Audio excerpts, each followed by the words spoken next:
नमस्कार प्यारे छात्रों, कैसे हो आप लोग। आई होप कि आप सब मस्त होंगे। सो हंसते रहिए, मुस्कुराते रहिए, स्वस्थ रहिए और मस्त रहिए। तो प्यारे छात्रों, आज हम आप लोग का class 10th economy chapter 5 objective question करने वाले हैं। विभिन्न ऑब्जेक्टिव क्वेश्चन जो कि आप यहाँ पर लिखा हुआ देख रहे होंगे, ठीक। और ये आपको बिहार बोर्ड एग्जाम 2025 से रिलेटेड है। तो इसमें थोड़ा भी जो है आप चुकिएगा मत, क्योंकि ये वो क्वेश्चन है जो आपके एग्ज़ाम में आएंगे और आते हैं, ठीक।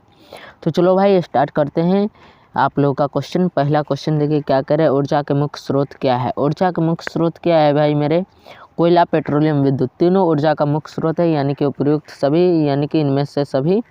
ऑप्शन नंबर डी में जो आपको देखने को मिल रहा है इनमें सभी, जो कि करेक्ट आंसर है, ठीक मेरे भाई। अगला क्वेश्चन पर चलते हैं मेरे भाई। अगला क्वेश्चन कह रहा है कि कौन सी सेवा सरकारी है। इनमें कौन सी सेवा सरकारी सेवा है मेरे भाई, फटाफट से बताना। शिक्षा सेवा सरकारी सेवा है, बैंकिंग सेवा सरकारी सेवा है, यातायात सेवा सरकारी सेवा है, या फिर स्वास्थ्य सेवा सरकारी सेवा है।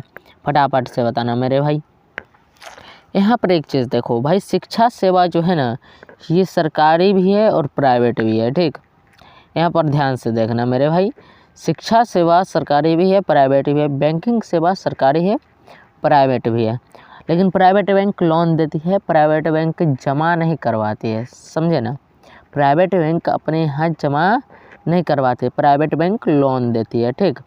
और यहाँ पर यातायात सेवा प्राइवेट भी है, सरकारी भी है। स्वास्थ्य सेवा प्राइवेट भी है, सरकारी भी है। लेकिन बैंकिंग सेवा की अगर बात की जाए तो 90% बैंकिंग सेवा, 80% मान के चलो वो सरकारी है, ठीक। तो यहाँ पर बैंकिंग सेवा जो है वो सरकारी सेवा हो जाएगी, जो कि आपको ऑप्शन नंबर बी में देखने को मिल रहा है, ठीक। तो यहाँ कंफ्यूज नहीं होने का। हालांकि सरकारी सेवा सभी है और गैर सरकारी भी है, ठीक। अगला क्वेश्चन है कि कौन सी सेवा गैर सरकारी है। तो भाई सैन्य सेवा सरकारी सेवा है, वित्त सेवा सरकारी सेवा है, रेल सेवा सरकारी सेवा है, लेकिन मॉल सेवा गैर सरकारी सेवा है, यानी कि ये प्राइवेट है, ठीक। मॉल प्राइवेट होता है और ये प्राइवेट है। तो ऑप्शन नंबर सी आपका करेक्ट आंसर हो जाएगा, ठीक मेरे भाई। अगला क्वेश्चन क्या कह रहा है कि आर्थिक आधारभूत संरचना नहीं है। आर्थिक आधारभूत संरचना क्या नहीं है मेरे भाई, वित्त आर्थिक आधारभूत संरचना है, ऊर्जा आर्थिक आधारभूत संरचना है, संचार आर्थिक आधारभूत संरचना है, लेकिन शिक्षा आर्थिक आधारभूत संरचना नहीं है। ये जो है ज्ञान के आधारभूत संरचना हो जाती है शिक्षा, ठीक। तो ये वित्त आपको आर्थिक से रिलेटेड होगा, ठीक। ऊर्जा आपको आर्थिक से और संचार आर्थिक से, लेकिन शिक्षा आर्थिक से रिलेटेड नहीं है, यानी कि आर्थिक आधारभूत संरचना कौन नहीं होगा, शिक्षा, ठीक मेरे भाई। तो ऑप्शन नंबर डी आपका यहाँ पर करेक्ट आंसर हो जाएगा, ठीक। अगला क्वेश्चन क्या कह रहा है, अगला क्वेश्चन आपका कह रहा है कि बिहार एक राज्य है, कृषि प्रधान राज्य है। बिहार कैसा राज्य है मेरे भाई, कृषि प्रधान राज्य है, जो कि आपको ऑप्शन नंबर डी में देखने को मिल रहा है, कृषि प्रधान। तो ऑप्शन नंबर डी कृषि प्रधान आपका सही आंसर है, ठीक। अगला क्वेश्चन आपका कह रहा है कि भारत में सेवा क्षेत्र को सामान्यतः कितने भागों में बांटा जा सकता है। भारत में सेवा क्षेत्र को सामान्यतः 2 भागों में बांटा जा सकता है। कितने भागों में मेरे भाई, 2 भागों में, जो कि आपको ऑप्शन नंबर ए में देखने को मिल रहा होगा। तो ऑप्शन नंबर ए आपका यहाँ पर करेक्ट आंसर है, ठीक। अगला क्वेश्चन कह रहा है मानव पूंजी निर्माण के प्रमुख घटक नहीं है। मानव पूंजी निर्माण के प्रमुख घटक क्या नहीं होगा, मानव पूंजी किससे नहीं होगा भाई, फटाफट से बताना। मानव पूंजी भोजन से होगा भाई, पूंजी के वजह से ही तो भोजन मिलेगा। वस्त्र रहेगा तब तो हम मानव पूंजी क्या करें, मानव पूंजी निर्माण के प्रमुख घटक नहीं है। भोजन भाई मानव पूंजी निर्माण के घटक है, वस्त्र भी घटक है, शिक्षा भी घटक है, यानी कि इन तीनों के बगैर आप अपना मानव पूंजी नहीं बना सकते हो। लेकिन यहाँ पर जो ऑप्शन नंबर दे दिया है कोई नहीं, तो इसमें से कोई नहीं मानव पूंजी घटक के नहीं है, मानव पूंजी निर्माण के घटक नहीं है, इनमें से कोई नहीं, ठीक। क्योंकि ये तीनों के तीनों घटक हैं और पूछ रहा है क्वेश्चन घटक नहीं है, तो यहाँ पर ऑप्शन नंबर डी कोई नहीं हो जाएगा इसका सही आंसर, ठीक मेरे भाई। तो ध्यान दीजिएगा, ठीक। अगला क्वेश्चन देखा जाए। अगला क्वेश्चन कह रहा है आर्थिक विकास का दूसरा क्षेत्र है। आर्थिक विकास का दूसरा क्षेत्र क्या हो जाएगा भाई, उद्योग क्षेत्र। आर्थिक विकास का पहला क्षेत्र कृषि क्षेत्र, दूसरा क्षेत्र उद्योग क्षेत्र हो जाएगा और तीसरा क्षेत्र सेवा क्षेत्र, ठीक। आर्थिक विकास का 3 ही क्षेत्र है, कृषि क्षेत्र, उद्योग क्षेत्र और सेवा क्षेत्र। तो दूसरा क्षेत्र कौन सा हो जाएगा भाई मेरे, उद्योग क्षेत्र। तो चलो भाई ऑप्शन देखते हैं कौन सा ऑप्शन है। तो ऑप्शन नंबर बी में आपको देखने को मिल रहा है उद्योग क्षेत्र आर्थिक विकास का दूसरा क्षेत्र। आर्थिक विकास का दूसरा क्षेत्र किसे कहेंगे भाई मेरे? उद्योग क्षेत्र को। ऑप्शन नंबर बी आपका करेक्ट आंसर है। ठीक, अगला क्वेश्चन पर चलेंगे। अगला क्वेश्चन क्या हो जाएगा मेरे भाई? अगला क्वेश्चन देखिए, कह रहा है आर्थिक विकास का तीसरा क्षेत्र क्या है? आर्थिक विकास का तीसरा क्षेत्र सेवा क्षेत्र। क्या है मेरे भाई? सेवा क्षेत्र है। तो आर्थिक विकास का तीसरा क्षेत्र क्या हो जाएगा मेरे भाई? सेवा क्षेत्र हो जाएगा। तो यहाँ पर जो है सेवा क्षेत्र आप लोगों को ऑप्शन नंबर डी में देखने को मिल रहा है, जो कि करेक्ट आंसर है। ठीक मेरे भाई, अगला क्वेश्चन कह रहा है कौन बीमारू राज्य नहीं है? तो बीमारू राज्य बिहार है, उड़ीसा है और यहाँ पर मध्य प्रदेश है। लेकिन बीमारू राज्य कौन नहीं है? कर्नाटक बीमारू राज्य नहीं है। कर्नाटक बीमारू राज्य नहीं है। आपको ऑप्शन नंबर सी में देखने को मिल रहा होगा कर्नाटक, जो कि बीमारू राज्य नहीं है। तो ऑप्शन नंबर सी कर्नाटक। ठीक मेरे भाई, अगला क्वेश्चन क्या कह रहा है? सो देखो, अगला क्वेश्चन आपका कह रहा है कि जनसंख्या का लगभग कृषि क्षेत्र पर हिस्सा है। जनसंख्या कितनी जनसंख्या जो है कृषि क्षेत्र पर अपना हिस्सा जमाए बैठा है? ठीक, ये क्वेश्चन पूछ रहा है। तो 87% जो है जनसंख्या, भारत की 87% जनसंख्या कृषि पर आधारित, कृषि पर निर्भर है। तो यहाँ पर जो है ऑप्शन नंबर डी आपका करेक्ट आंसर हो जाएगा 87%। ठीक मेरे भाई, जो कि आपको ऑप्शन नंबर डी में देखने को मिल रहा है। ठीक, अगला क्वेश्चन, किस क्षेत्र को द्वितीयक क्षेत्र कहा जाता है? अभी कुछ देर पहले हमने बताया कि उद्योग क्षेत्र को द्वितीयक क्षेत्र कहा जाएगा। तो ऑप्शन नंबर सी में आपको देखने को मिल रहा है उद्योग क्षेत्र। ठीक, अगला क्वेश्चन क्या कह रहा है? सो देखिए, अगला क्वेश्चन आपका कह रहा है कि हमारे देश का कौन सा शहर सूचना प्रौद्योगिकी तथा सॉफ्टवेयर शक्ति का प्रतीक बन गया है? हमारे देश यानी कि भारत देश का कौन सा शहर जो है सूचना प्रौद्योगिकी एवं सॉफ्टवेयर शक्ति का प्रतीक बन गया है? तो भाई एक बात बताओ, इसरो किस शहर में है? फटाफट से बताना, इसरो किस शहर में है? बेंगलोर में। ठीक, कहाँ है? बेंगलोर में। तो बेंगलोर जो है सूचना प्रौद्योगिकी तथा सॉफ्टवेयर शक्ति का प्रतीक बन गया है वर्तमान समय में। ठीक, तो ऑप्शन नंबर सी यहाँ पर आपका करेक्ट आंसर हो जाएगा। ठीक, बेंगलुरु। ठीक, तो ऑप्शन नंबर सी में आपको देखने को मिल रहा है बेंगलुरु, जो कि आपका करेक्ट आंसर है। ठीक, अगला क्वेश्चन पर चलें। अगला क्वेश्चन आपका कह रहा है कि भारत का पहला, क्या कह रहा है? भारत का पहला टेलीविज़न केंद्र कहाँ स्थापित हुआ था? भारत का पहला टेलीविज़न केंद्र भारत की राजधानी दिल्ली में स्थापित हुआ था। कहाँ हुआ था? दिल्ली में, जो कि आपको ऑप्शन नंबर सी में देखने को मिल रहा है। अगला क्वेश्चन क्या कह रहा है आपका? कह रहा है कि किस आयु वर्ग के बच्चे को निःशुल्क एवं अनिवार्य शिक्षा प्रदान करना राज्य का दायित्व है? 6 वर्ष से 14 वर्ष के बच्चे को, 6 वर्ष से लेकर के 14 वर्ष के बच्चे को निःशुल्क शिक्षा प्रदान करने का दायित्व किसका है? राज्य सरकार का है। ठीक, जो कि आपको ऑप्शन नंबर बी में देखने को मिल रहा है। ठीक मेरे भाई, अगला क्वेश्चन क्या कह रहा है आपका? अगला क्वेश्चन कह रहा है ग्रामीण रोजगार योजना पंचायत प्रखंड में अधिक कारगर नहीं हो पाया है। ग्रामीण रोजगार योजना पंचायत प्रखंड में अधिक कारगर नहीं हो पाया, किसके कारण? ठीक, किसके कारण? तो मेन चीज़ जो यहाँ हो जाएगा ना, वो किसके कारण ये चीज़ नहीं हो पाया है वो देखो।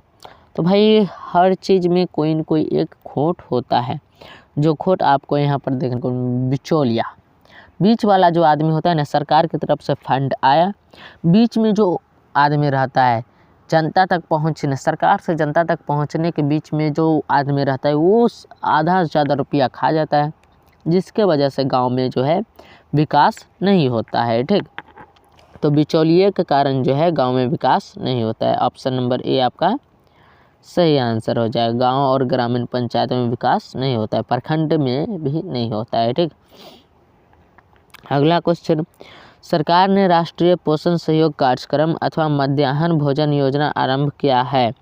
कब से ये आरंभ किया है? तो अगस्त 1995 से। कब से? अगस्त 1995 ईस्वी से।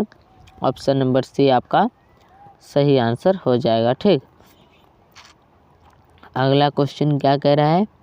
कह रहा है कि एक अर्थव्यवस्था के किस क्षेत्र को सेवा क्षेत्र कहा जाता है। तो भाई तृतीयक क्षेत्र को सेवा क्षेत्र कहा जाता है, जो कि आपको ऑप्शन नंबर सी में देखने को मिल रहा होगा। तो ऑप्शन नंबर सी आपका करेक्ट आंसर है। ठीक, अगला क्वेश्चन क्या कह रहा है आपका, कह रहा है सेवा क्षेत्र के विकास के लिए किसका विकास अधिक आवश्यक है। सेवा क्षेत्र के विकास के लिए आपका विकास किस चीज़ का अधिक आवश्यक होना चाहिए, फटाफट से बताना भाई मेरे। वो मानवीय संसाधनों का, मानवीकृत जो संसाधन है, मानव के द्वारा जो बनाया गया संसाधन, उसका विकास होना अत्यधिक आवश्यक है। जब मानवीय संसाधन का विकास हो जाएगा तब आपके सेवा क्षेत्र का विकास अच्छे तरह से हो जाएगा। ठीक, तो यहाँ पर जो है आपका correct answer option number C में आपको देखने को मिल रहा होगा, मानवीय संसाधनों का। ऑप्शन नंबर सी आपका करेक्ट आंसर है। ठीक, अगला क्वेश्चन आपका क्या कह रहा है, अगला क्वेश्चन आपका कह रहा है कि भारत के कार्यबल तथा कार्यशील जनसंख्या का कितना प्रतिशत कृषि क्षेत्र में संलग्न है। तो अभी हमने जस्ट बताया है 87%, लेकिन यहाँ पर 87% है नहीं, तो 80 से 85 दिया हुआ है। ठीक, तो ये आपको जो है ओनली फॉर कृषि के लिए, लेकिन यहाँ पर कह रहा है भारत के कार्यबल अथवा कार्यशील जनसंख्या का कितना प्रतिशत कृषि क्षेत्र में संलग्न है। जो जनसंख्या काम कर रही है, कुछ तो बेरोजगार जनसंख्या है, और जो संख्या बेरोजगार नहीं है, जो जनसंख्या जो काम कर रही है, उन जनसंख्या का कितना प्रतिशत जो है कृषि में लगा हुआ है। ठीक, तो जो जनसंख्या भारत की जो जनसंख्या काम कर रही है, उस जनसंख्या का 50 से 55% लोग जो है वो किस में लगा हुआ है, कृषि में। तो आपको ऑप्शन नंबर ए में देखने को, सॉरी ऑप्शन नंबर बी, 50 से 55 नहीं होगा, 60, इतना आधा तो नहीं हो सकता, 60 से 65 से 70, 65 से 70 होगा मेरे भाई। तो ऑप्शन नंबर बी में आपको देखने को मिल रहा होगा 65 से 70। ठीक, इतना कम तो नहीं होगा, हाँ 65 से 70% आपका जनसंख्या जो है वो कृषि में संलग्न है। ठीक, तो यह ध्यान रखिएगा मेरे भाई, जो जनसंख्या काम कर रही है उस जनसंख्या का 65 से 70% लोग जो है कृषि में मिला हुआ है। ठीक, अगला क्वेश्चन कह रहा है कि हमारे देश में सर्व शिक्षा अभियान प्रारंभ हुआ था। ठीक, हमारे देश में सर्व शिक्षा अभियान जो है वो 2001 में आरंभ हुआ था। ऑप्शन नंबर ए आपका सही आंसर हो जाएगा। ठीक मेरे भाई, अगला क्वेश्चन देखें। अगला क्वेश्चन कह रहा है कि विकासशील देशों की कार्यशील जनसंख्या का अधिकांश भाग होता है। विकासशील देशों का अधिकांश जनसंख्या कृषि में संलग्न होती है। ठीक, कृषि से लगाव रखती है। जैसे भारत के अधिकांश जनसंख्या किसमें है, कृषि में। 80% प्लस बोलिए, 80% प्लस किसमें है, कृषि क्षेत्र में।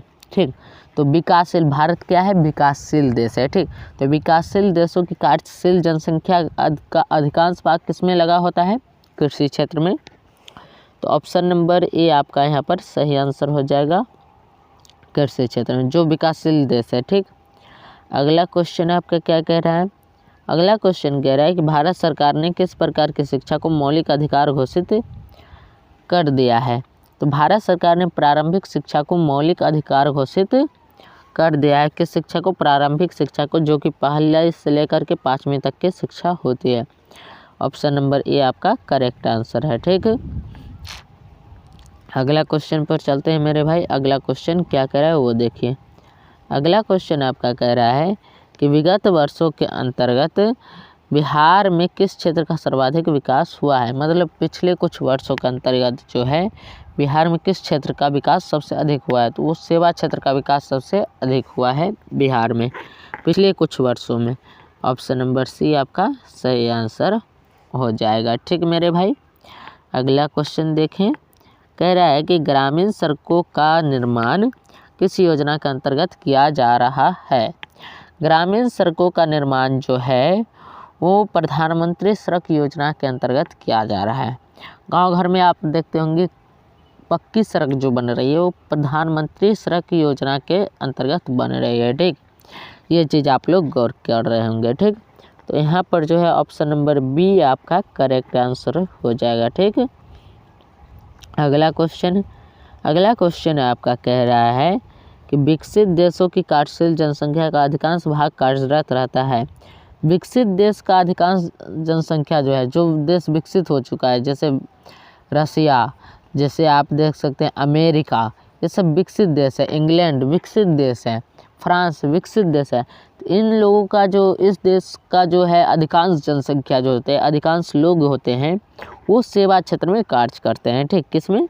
सेवा क्षेत्र में। आपको ऑप्शन नंबर सी में देखने को मिल रहा होगा सेवा क्षेत्र, तो ऑप्शन नंबर सी आपका सही आंसर हो जाएगा। यानी कि किसी सॉफ्टवेयर कंपनी में या फिर कहिए किसी बड़े बड़े होटल में, वो कृषि क्षेत्र में नहीं आएगा और ना ही वो उद्योग क्षेत्र में आते हैं। ज़्यादातर वो क्या करते हैं, सेवा क्षेत्र में काम करते हैं। सॉफ्टवेयर कंपनी हो गया, जैसे अमेरिका को ले लिया जाए तो वहाँ पर गूगल भी अमेरिका का, यूट्यूब भी अमेरिका का, ठीक, फेसबुक का चैम्बर भी अमेरिका में। मतलब जितना भी ऐप आप देख रहे हैं, YouTube, Facebook, Google Chrome browser, Google map, ये सब अमेरिका में। सभी चीज़ का जो कह सकते हैं मुख्यालय, वो कहाँ है? अमेरिका में। अमेरिका से कंट्रोल किया जाता है। तो अमेरिका विकसित देश है और वहाँ की जनसंख्या इस सॉफ्टवेयर कंपनी में क्या करती है? काम करती है।